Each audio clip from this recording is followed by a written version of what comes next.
Good day mga paps! For today's video, long weekend, long ride. Tulad nga ng sinabi ko sa ating last vlog, ang importante sa atin ay time sa ating pamilya.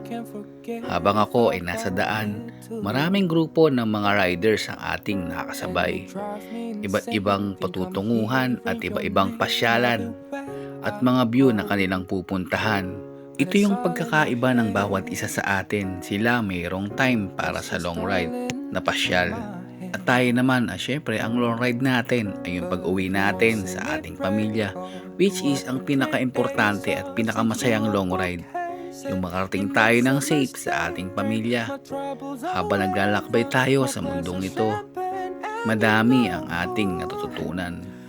Iba yung galaw natin nung wala pa tayong pamilya. Yung tipong isang aya lang ng barkada o kaibigan, sama agad.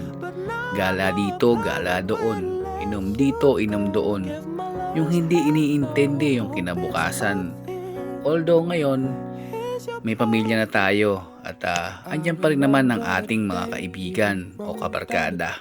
Pero dahil nga tayo ay may pamilya na, at halos ay wala na tayong time sa barkada.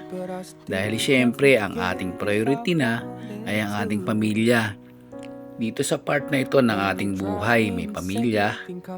Dito pala tayo matututo kung paano kumita, dumiskarte upang ma-secure natin ang kinabukasan ng ating anak. Ito yung part na mas gusto natin na kumita ng mas malaki. Kaya nga tayo ay dumidiskarte.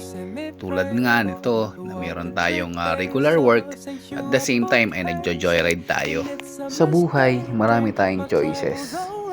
Kaya kung nasaan ka man ngayon or kung ano man ngayon ng iyong buhay na tinatahak, ay choice mo yan at wala kang pwedeng sisihin kundi ang iyong sarili. Kung nakarating ka pa sa punto ng video na to, maraming salamat sa iyong panonood.